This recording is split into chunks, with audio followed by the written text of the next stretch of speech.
Hello and welcome back to AP World History Modern. Today is day 2 of Unit 5.8. Looking at reactions. And today we're going to just really kind of look at what is Marxism. What is meant by that, and just kind of really go through some concepts and explain some concepts associated with that to try to get you a better understanding. Marxism is something that is, that does have a significant role in especially the second half of the 20th century, but throughout the 20th century. So it's going to go through, some of, basically some of the concepts, and just so that you can understand where some of the stuff is coming from. And we'll do a little skill practice real quick to begin with. All right, learn objective. We're looking at the causes and effects of the calls for changes in industrial society, right, 1750 to 1900. All right, so focusing specifically today on Marx, all right, and obviously the effects of someone like Marx is he will inspire labor unions, he will inspire politicians, and he will inspire revolutions, right, and much more. And it's not too much to say that one of the effects of Marx is that reforms will be made because of the advocacy for the working class. All right. So the imagery associated with Marx and the ideologies that follow are numerous. So. And pretty entertaining sometimes, right? Kind of look at how they're perceiving this. So in class, we might just kind of look at what the main idea was, of something like this, right? And so here's an image out of Solidarity in 1917, the hand that will rule the world, right? And this is if you kind of look at the time frame on this. Just to kind of do a little basic contextualization or sourcing here, some document-specific contextualization is, socialists had an issue with World War One. They didn't believe that World War One was being fought over issues that were relevant to the proletariat, to the working class, and so they were definitely not for that. Right, so just kind of notice that what the message here is, and right, what is the timing of this. So maybe a good little sourcing area to run with that one. All right, and of course here's a very famous image that comes out of Russia, and so this is right. This is actually no. Let's take that. This comes out of Spokane, Washington. Right, so this looks at the hierarchy associated with capitalism. Right. So we rule you. Right. The monarchs, the politicians. We fool you. Right. The religious groups. We shoot you. Right. We eat for you. And then at the bottom down here, we feed all, and then we work for all. Right? The pyramid of capitalism, right? And how that house of cards is held up. That's the analogy you want to run with. All right. So I think I ended the last video with this excerpt, right? And looking for ways that you might want to source this. This is definitely something we would do in class. So please feel free to go ahead and source this. Right, and in one way. All right, and come back when you're done. All right, and hopefully welcome back. And what is kind of one possible answer here? I know Engels is writing a description of Manchester, but chose to focus on the worst working class areas. He is doing this to highlight the problems of industrialization for workers in hopes of leading to reform and possibly a worker rebellion. And you'll notice that this is the exact same city from roughly the exact same time. I guess it's within about 5 years of that other image that was, the other passage that was describing the city of Manchester. So notice how different the description is. All right. All right, so I'm trying to run down a few things, just kind of Marx specific here. So in the last video, kind of mentioned the Communist Manifesto, read a couple excerpts from it. So just summarize the manifesto, right? So what is the Communist Manifesto? I generally consider it to be a programmatic statement, or a political speech kind of thing, right? Not really a program or a platform, but just a lot of good catchphrases, right? Like, for example, how it ends, right? The proletarians have nothing to lose but their chains. They have the world to win. Working men of all countries unite. Right. So what is the manifesto? What are some of the main ideas that you would take away if you were to actually read the entire thing? For one thing, just generally speaking, Marx uses a writing style, right, known as dialectic or dialectical, right, and he does change this though from where he gets these ideas from, which is Hegel, right? So he changes it to to become what we would call dialectical materialist. Right. So what is a dialectical materialist conception of history? Right. So there's this quote that comes out of it, right? The history of all hitherto existing societies is the history of class struggle. So unlike Hegel, who sees ideas as the driving force, Marx will emphasize material conditions as the driving force in history. So people get ideas from events. Ideas do not create events. Okay.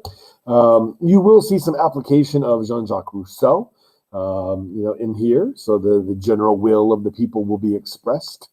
And you're going to get a listing off of demands, right? So property income tax, progressive income tax, total abolition of private property, total abolition of child labor, free public education, and it goes on and on. Elimination of banks, private banks.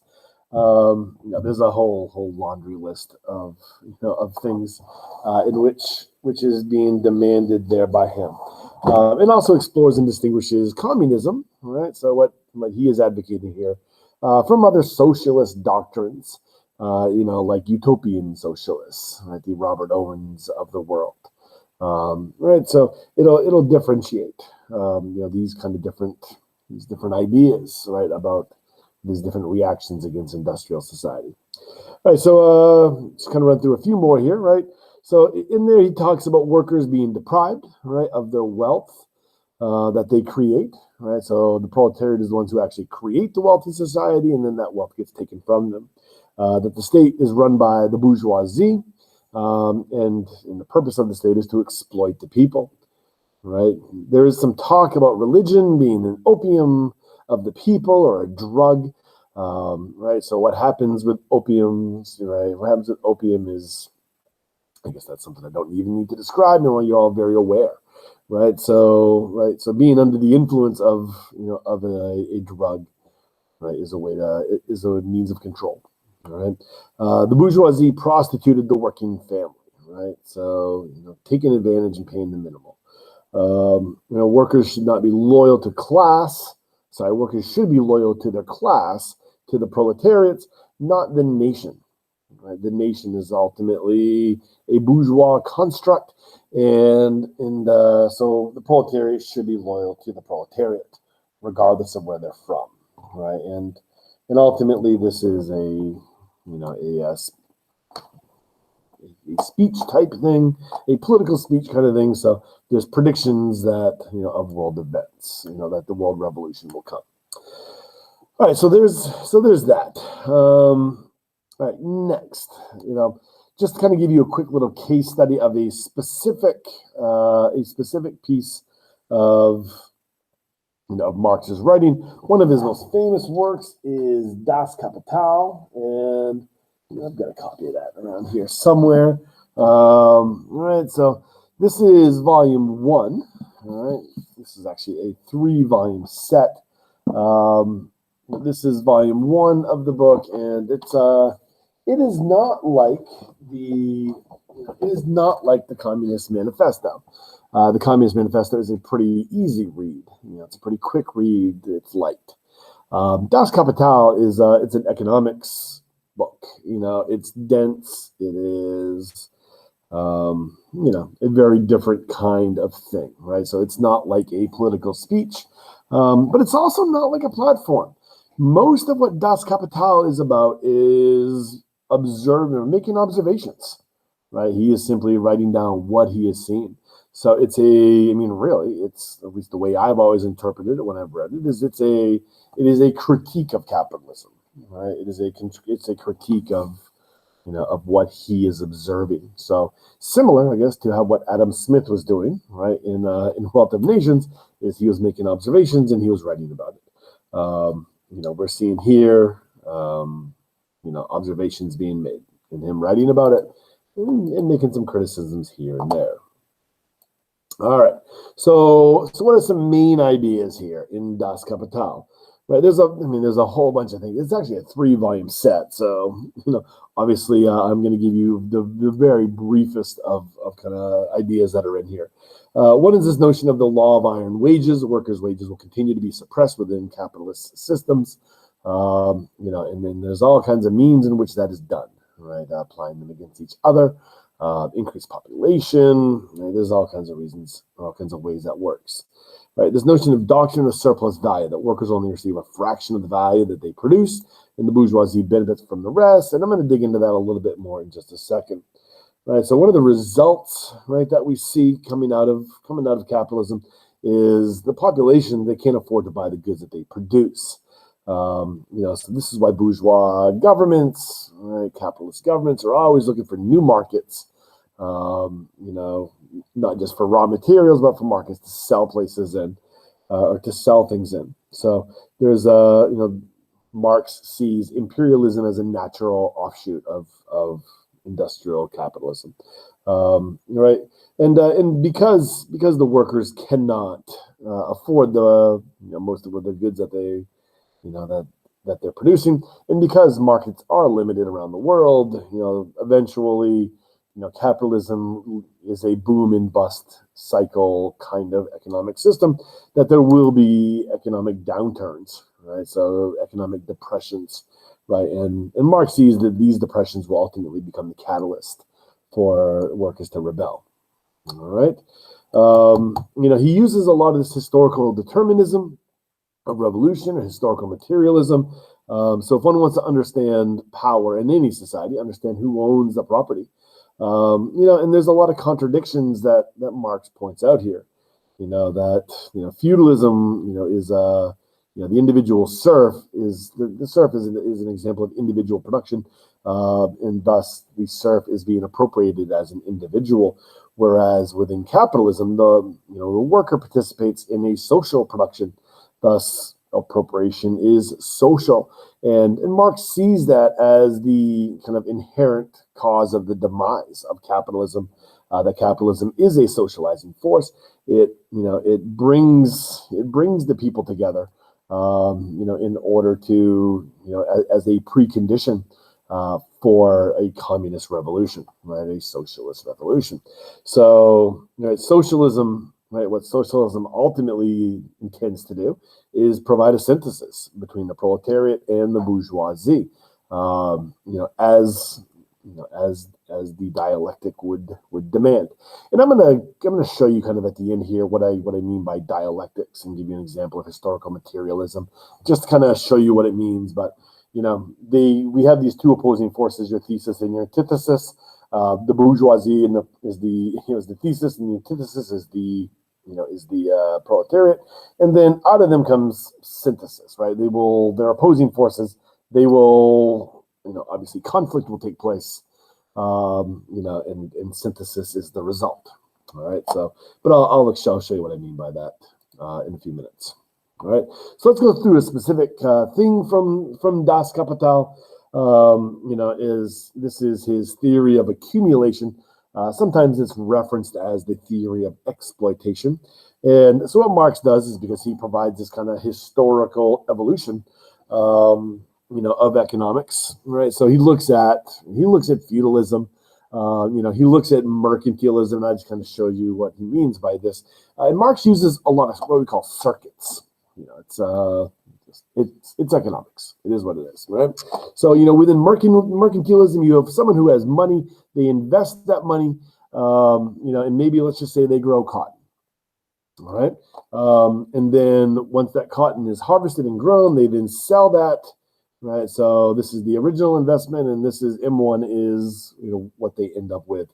And the profit here is $10 or whatever your unit of currency is. Right. So Marx kind of points out mercantilism is extremely simple. It's very straightforward. And there's also not a lot of room here to increase M1. Right, to increase your profits. You assume that everyone is playing on a level playing field, right? That people get access to land through similar means. Labor is coming through similar means.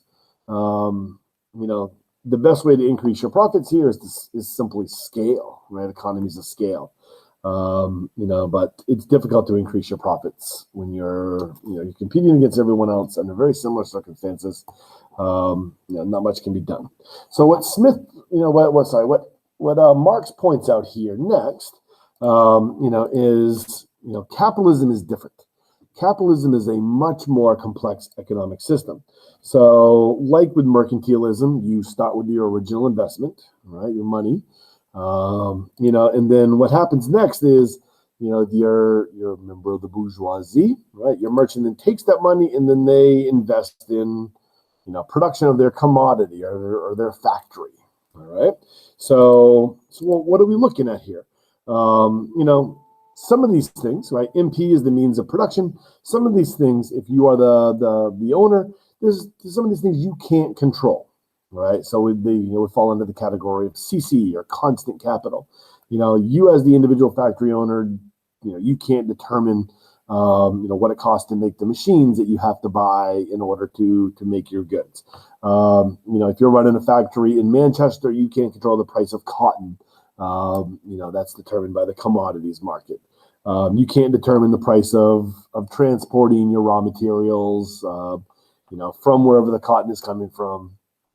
To your factory, just like you can't control the transportation costs going out, right? So this, when it comes to capitalism, there are some things that the individual entrepreneur cannot control, right? So CC, constant capital, right? However, there are some things that that they can control, right? They can control the cost of labor power, right? So that's variable capital. And this is something that, we are assuming that we are not talking about chattel slavery.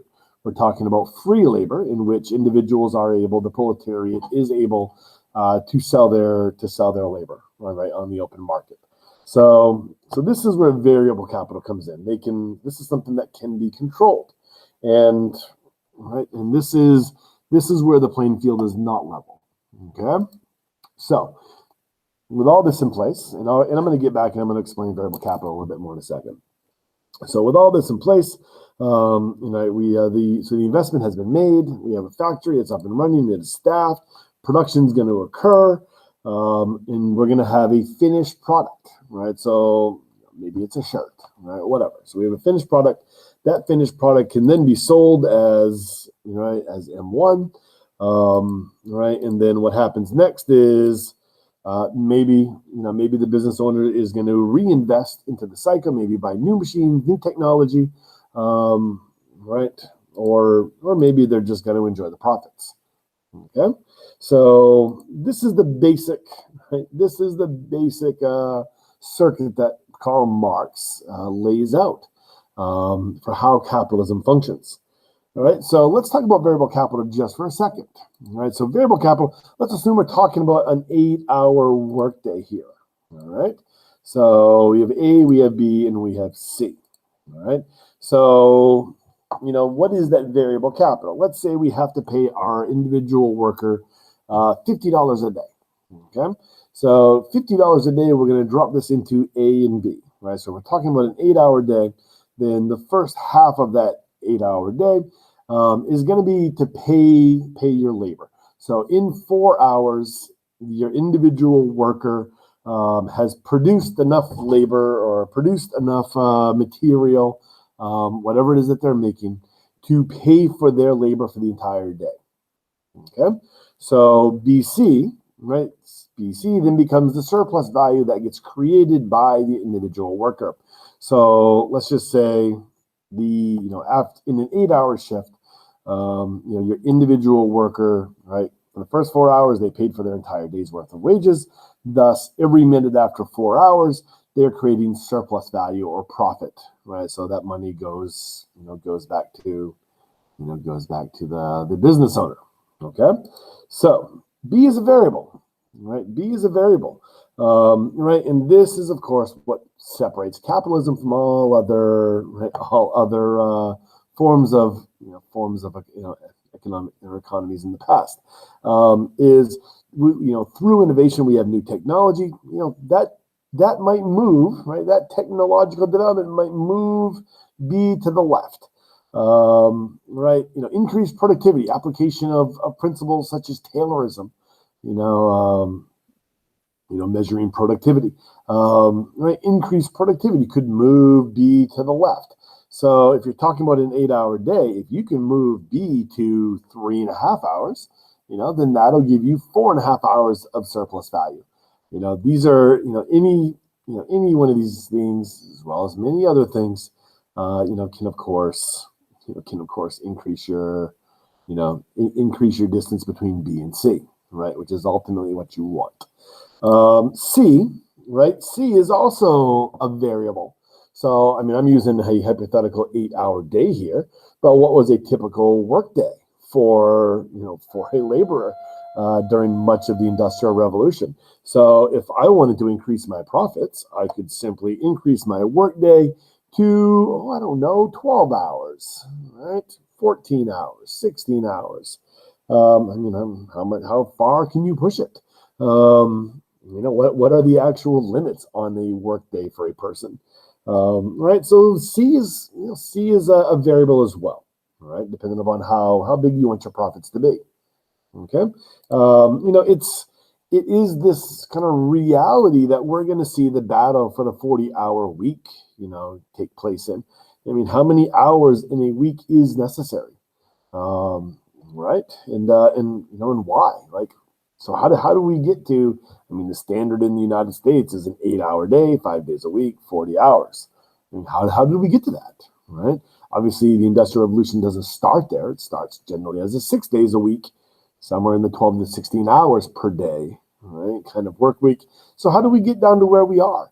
And of course, why are some other countries even less? Right? Why are there some countries out there where the 32-hour work week is the standard? So this is when you talk about unions and negotiations and those kinds of battles. This is really what they're battling over. Right, is this. And of course, this kind of goes beyond, I guess it kind of digs into more of a U.S. history kind of thing or more of an economics kind of thing. But, business owners will also find ways to shrink AB, through things like vertical monopolies. Is a really good way, right? So technically, I can't control transportation costs. Well, if I have a factory, maybe I need to buy the railroads. Right? Maybe I need to create my own shipping lines. Right, so you're going to see business owners as we get into the second half of the 1800s. Right, they're going to find ways to make this constant capital a variable capital. Something that Marx isn't taking into account. When he writes this. In the in the 1860s. Okay, so yeah, so AB can be controlled in a lot of ways. A lot of ways. Right.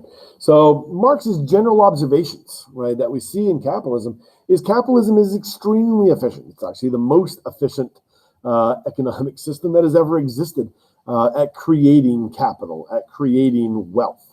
Right. So individual countries that have capitalism are wealthy. Right. There's never been an economic system like this before.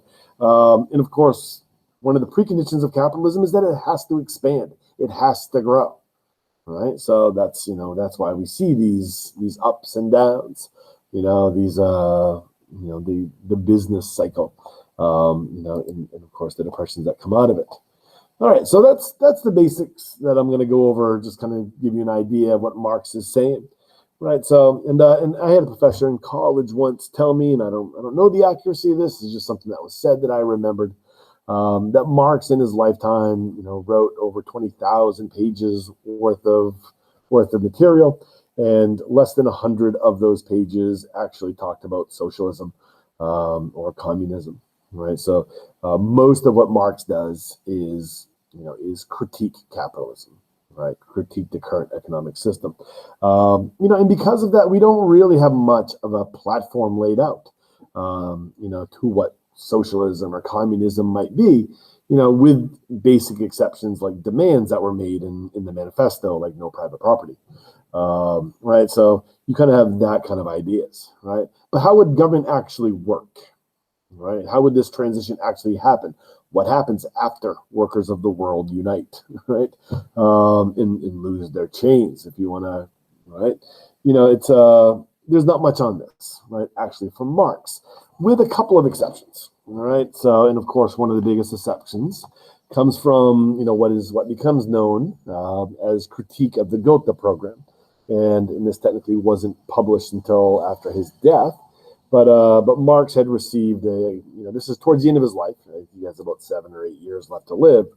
And he's not traveling, right? And there was an international meeting, like a Communist International, Socialist International meeting, that was taking place in Gotha, Germany. And so they had sent Marx kind of like the program of what was coming, right? What was going to be,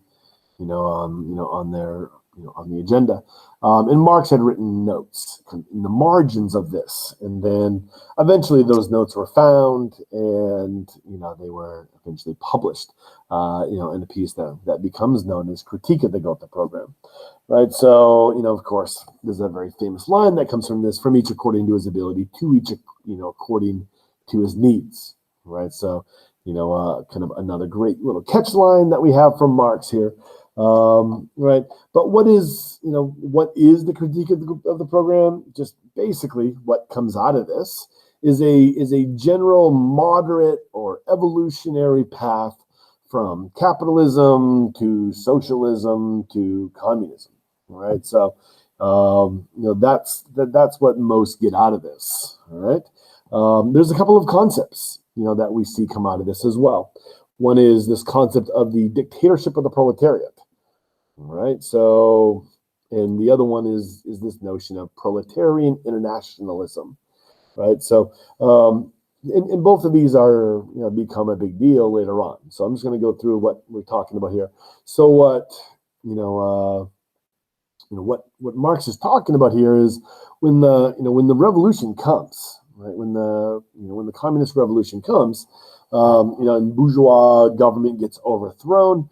Well, what happens next? Right, you can't go from bourgeois capitalist society to all of a sudden no government, classless society. Right, there's obviously a transition period that has to take place, and this is where Marx develops this notion that there needs to be a period of time in which there is a dictatorship of the intelligentsia. Right, so there has to be a group of individuals who lead this transition, and help the lumpen, the uneducated proletariat, right? So they need to be, let's just use a topical word.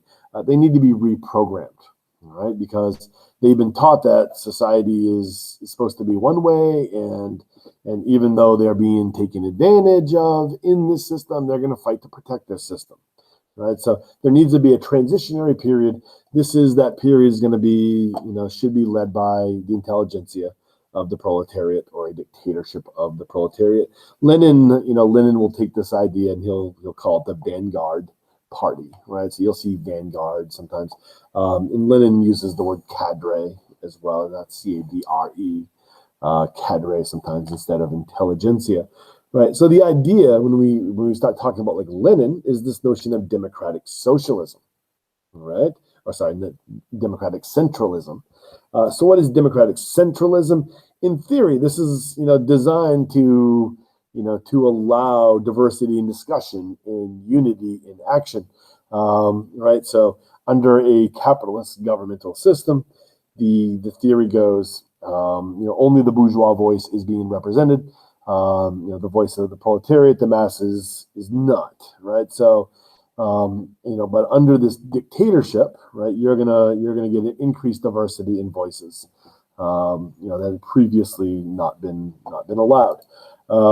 In practice, right, in actual practice, and by practice, I guess I am specifically referring to here every single government in all of history that has ever undergone this process.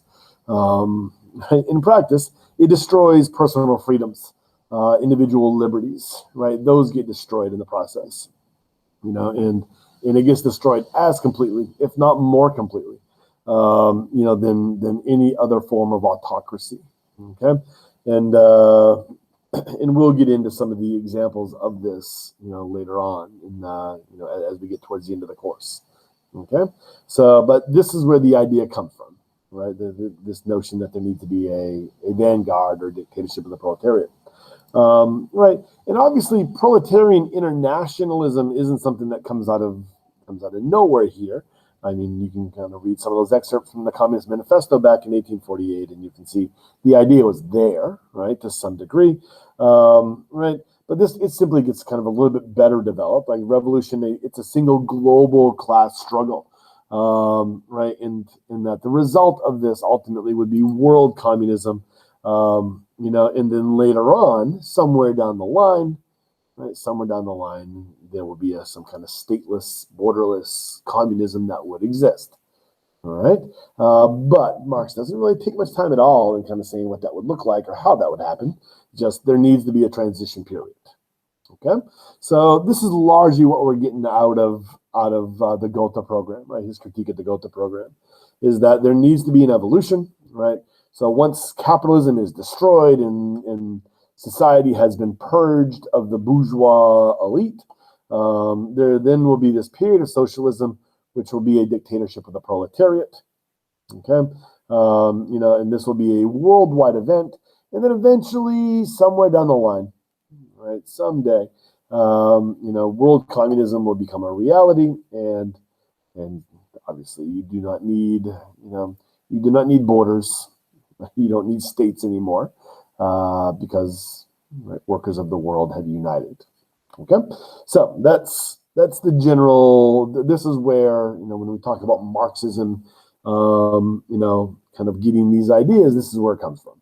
Okay, all right. So I did kind of tell you before that I was going to give you a little bit of an example of how historical materialism, this kind of dialectical materialism works. So this is just kind of an example of how Marx took Hegel in his dialectic and he changed it, right? So what dialectical materialism is: clash of opposing forces based on material possessions, property, means of productions, not ideas, right? Like what Hegel had said. History is a series of class struggles, right? Over material goods. Class war is necessary, it's inevitable, all right? So what you see here in this dialectic, you take a thesis, right? In this case here, materialism, and then you have the antithesis, right? Or your ideas and your reactions, right, to those. And this clash will take place, and synthesis will occur usually through a revolution or some kind of dramatic change. So, right, in ancient Rome, you've got your patricians, and you have your plebes, right, your plebeians. And then this is going to result in, right, in a clash, right? Synthesis will occur, and then we'll get a new system that comes out of this.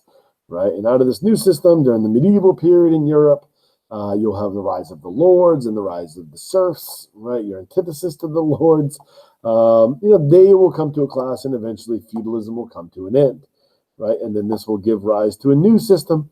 The ancien regime, like in France, where your nobilities, the nobles are your thesis, and the bourgeoisie, ultimately become the antithesis. Right, your bourgeoisie, your middle class.